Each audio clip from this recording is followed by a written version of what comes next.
Hi everyone and welcome to another iPhone app review on the digitallifestyle.tv. Today we're taking a look at the Zen Pinball Inferno pinball game. One thing about the Inferno pinball game, you'll notice the load time is a little longer than some other games for the iPhone. And additionally, once the publisher information comes on the screen, you're also hit with an ad for another Zen pinball game called Roller Coaster, which might be acceptable if this was a free app.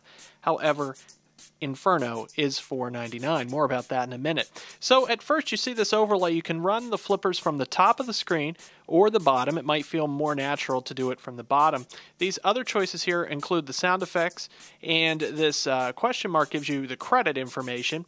The camera in the middle, what that does, I'll show you in a minute, that allows you to lock or unlock your view of the pinball playing field. But for now we're going to go ahead and hit the play button to play. You'll notice it's flashing single play and went to one player. Now if I had tapped the screen at all, it would have gone through to another choice called Hot Seat, which allows up to 4 different players to play in turns. So here's your board. It is a realistic looking pinball board, definitely, and of course we don't have any kind of plunger to pull back here on the iPhone, so you just want to click with your right flipper to get started.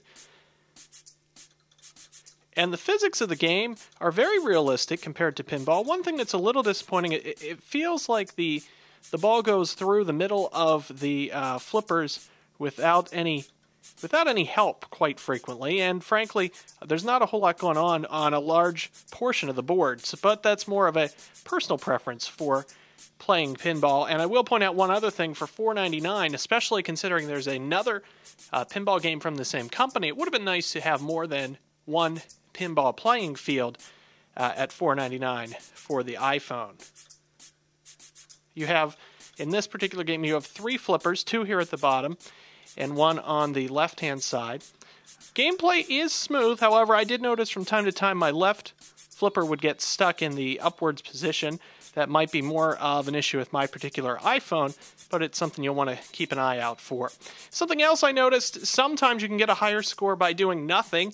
As an experiment, I just went ahead and went through 3 of the pinballs by just putting them into the playfield and not operating the flippers, and received a 6-figure score, which was better than I did sometimes actually trying to play the game. Now let's go back here to this setting I told you about with the camera in the middle. It doesn't record your play. That might be the first thing you think, but actually it's your angle of view. You'll see there's a little lock, but once I unlock that and go to play, as I tilt the phone up, down, and left and right, it's tilting my perspective on the board. And it's neat, but I don't know that it's particularly useful in playing the game. You can even turn it so much as to see the side of the game. Gives you more of a sense of it being a virtual game. Doesn't really help you to play, though. One of the things that's surprising, especially given the accelerometer in the phone, there's no tilt functionality. So, you can't shake it and try to get the ball to go somewhere else, or get called for a penalty, as it were, and have the ball go down. There's no tilt functionality to the game. Definitely a realistic pinball game. Should probably have a few more actual pinball game choices given the price point, but overall you should find it fun if you're a pinball wizard. For the digitallifestyle.tv, I'm Ryan Ritchey.